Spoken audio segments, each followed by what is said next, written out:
In the previous video, I gave some background context to computer programming and C. Before discussing C programs in detail, some additional background information is required regarding how information is stored and represented inside a computer. So that's what I'll be discussing in this video.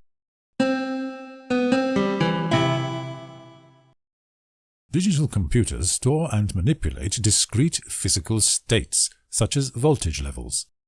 There are many ways we can use discrete states to represent information, but the simplest and most widely implemented is to use methods based on only two states. These methods are the binary number system of counting and binary logic, where the two states represent true or false in decision-making filters called logic gates. Logic gates have one or more inputs and an output. The output of a logic gate is a signal that is true or false depending on whether any or all of the inputs are true or false, according to the type of gate, as shown in the figure. By combining the binary number system with binary logic gates, we can implement a whole system of mathematics that can be practically implemented using the physical switching states of a computing machine. Representing integer numbers in binary, also called base 2 notation, is simple. In fact, you can represent integers in any base notation using multiple columns and a carryover rule. In everyday life, we normally use the base 10 system, also called the denary or decimal system. In denary, the columns represent successive powers of 10, and we have no single numeral symbol for 10. When we count up, we start at 0, and when we reach 9, if we then add 1, we cycle back to 0 in the present column and carry a 1 over into the next column. So, the numbers in the various columns represent the numbers of the various powers of 10 that go into making our final number. So, likewise in binary, it's the same kind of system. We start at 0 and count up. When we reach 1, if we then add 1 to it, we can't write 2 because there is no single symbol for 2 in binary, just as there is no single symbol for 10 in denary. So, we just cycle back to 0 in the present column and carry a 1 into the next column. So each column represents an increasing power of 2. So, the 1s in a binary number tell us which powers of 2 go into making the total value of that number.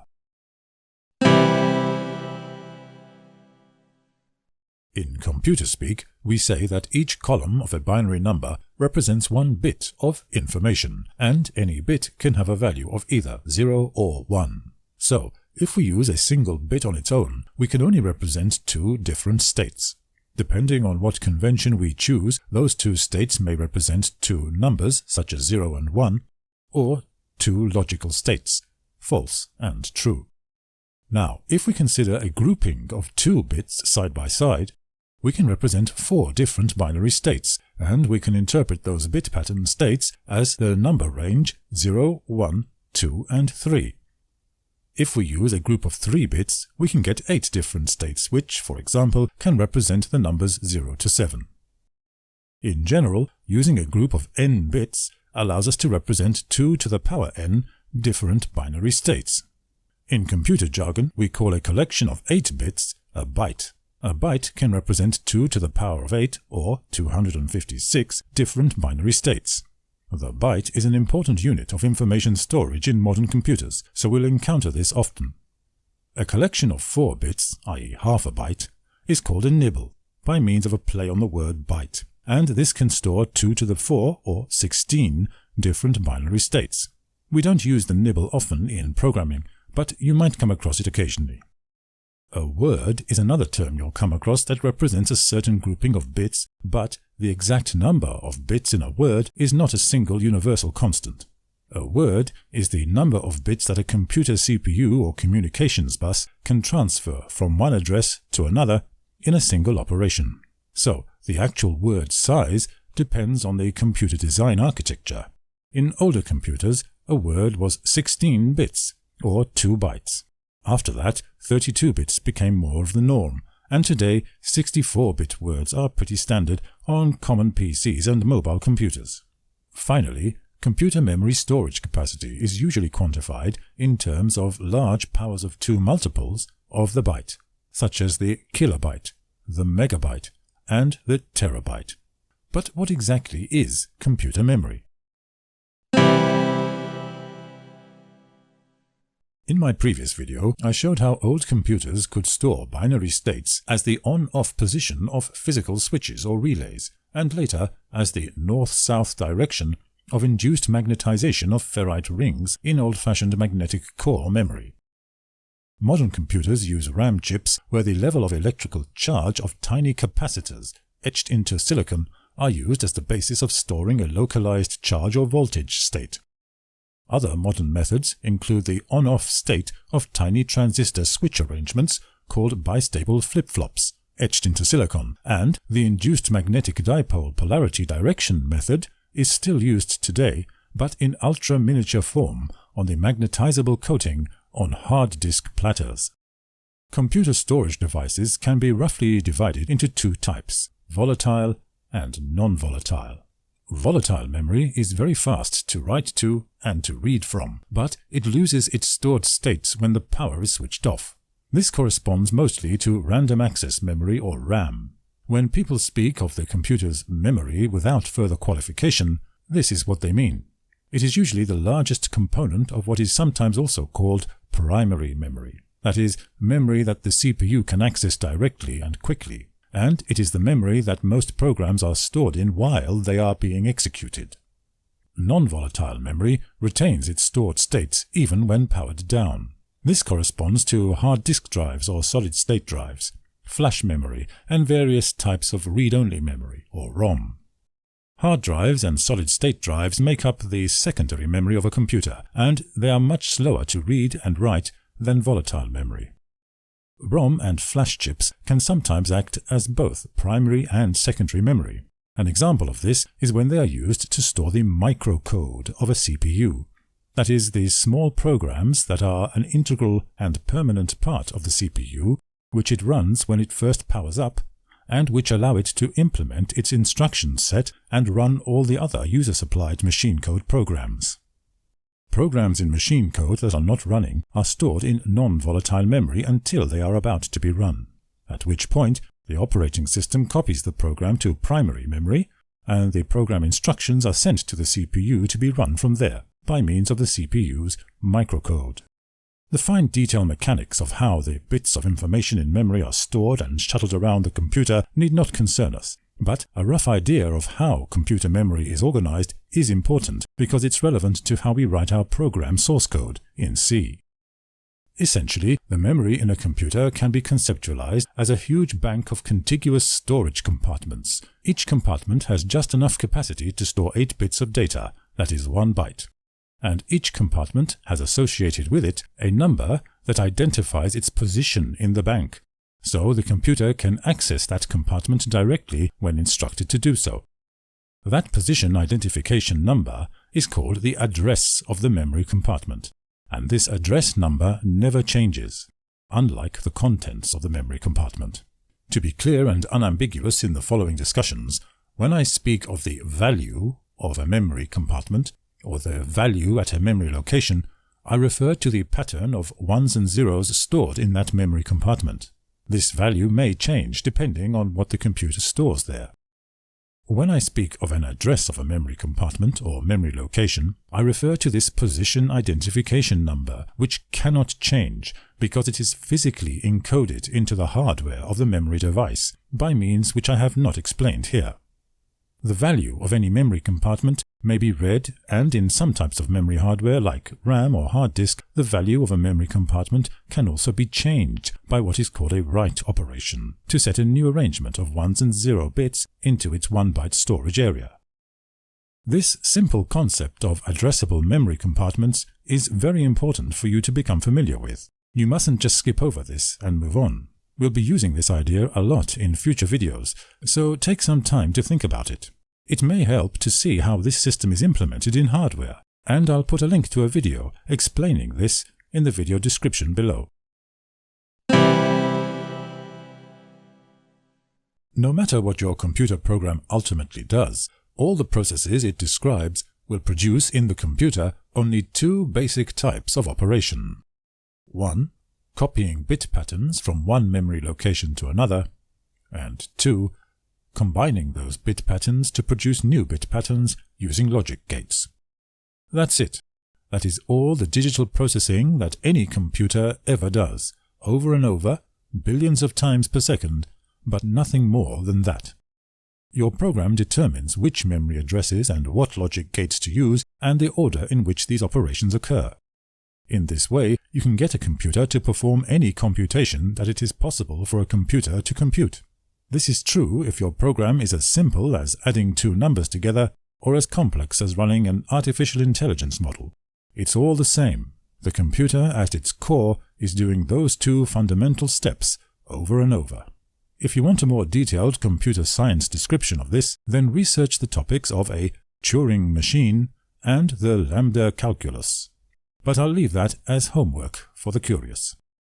Two of the most common instructions you'll be issuing when programming are the requests to read a value from some memory address or to write a value to some memory address.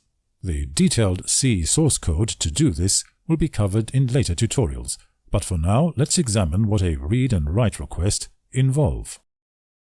For a read request, you will retrieve the value, that is the stored bit pattern, of a specific byte in memory by providing three pieces of data to the program execution apparatus of the computer. 1. The instruction to read, 2. The address of the byte you wish to access for reading, and 3. The address of a byte where you want the computer to put the read data for your further use. Thus you see that a read request actually ends up as a bit pattern copying operation. The computer copies the value from the source address to your destination address. For a write request, you will set the value stored in a particular byte by sending three pieces of data to the program execution apparatus of the computer. 1. The instruction to write, 2. The address of the byte you wish to write to, and 3. The address of a byte where you have previously stored the bit pattern information that you want to write. Thus, you see that a write request also ends up as a bit pattern copying operation. There are two important points I want to emphasize about these read-write requests. The first is that when using a high-level programming language like C, you don't always explicitly need to provide the memory addresses. Instead, you can just use a custom name which you can make up to refer to a particular memory location, and the compiler will ensure that its address is managed behind the scenes. However, there are many types of read or write request, as you will see, and for some of these you will need to provide address information. The other point is that the read-write procedures will only succeed if your program has read or write access permission to the addresses in question. If such access is denied by the operating system or the underlying hardware, then your read or write request will fail. As a programmer, you need to know when to expect possible failure and learn how to avoid it and how to deal with it when it occurs. If you don't deal with memory read-write failure properly, then your running program may fail unexpectedly due to a type of error known as a segmentation fault, so called because you're trying to manipulate a segment of memory you're not allowed to. Such program failure may take the form of a crash, that is, your program will terminate without due warning to the user, who may end up losing their unsaved work. Or your program may continue to run but display undefined behavior. This means behavior that may be different each time you run the program and may even appear to be correct behavior on some occasions. The point is that this undefined behavior is inconsistent and unpredictable. Both situations, a crash and undefined behavior, are clearly undesirable, although in a way it is worse to get undefined behavior errors because with a crash it's obvious that there's a problem. But with an undefined behavior error, your program keeps running, and the fact that an error has occurred may not be obvious to the user, who may end up with misleading results from your program that they are unaware of. Some memory addresses may be reserved for special use by the operating system, certain hardware devices, or other programs running on the computer. You may be allowed to read and write to and from those addresses, for example to allow your program to communicate with other programs and with hardware devices. However, writing to those addresses, if done accidentally or if not done according to specific protocols, may cause those other programs or devices to stop working properly, and may even spoil the functioning of the computer, for example if you overwrite or alter the values at some critical operating system addresses. So, sometimes even when your read or write requests succeed, they may still cause problems, and you will need to be mindful of this when designing your program. I'll give more details about this as we progress through the course. I mentioned previously that the smallest block of memory space the computer can give an individual address to is 1 byte. However, there is nothing stopping the computer system or a programming language compiler from making larger blocks of memory out of several bytes and letting the programmer access such a larger block of memory via a single address, the address of the first byte in the group. This means you can perform read and write operations on multiple bytes at a time, using just one address for the source and one for the destination. One of the reasons this may be desirable is that some large numbers and some more complex data structures need more than 1 byte to represent them, and it makes sense to treat those bytes as belonging together when it comes to copying them from one address to another. So what data structures and what numbers need more than 1 byte to represent them? The answer to this question involves the notion of different types of data, or data types as they are called in the C programming language, and I'll discuss that topic in the next video. So, in summary, digital computers do all their computation using discrete physical states like voltages that we assign meaning to using the binary number system and binary logic. Computer memory refers to a mechanism for storing and retrieving patterns of discrete physical states, usually in groups of 8 bits, known as bytes. Each byte storage compartment in memory has its own unique address number that never changes. The address is what we use to access each byte of data.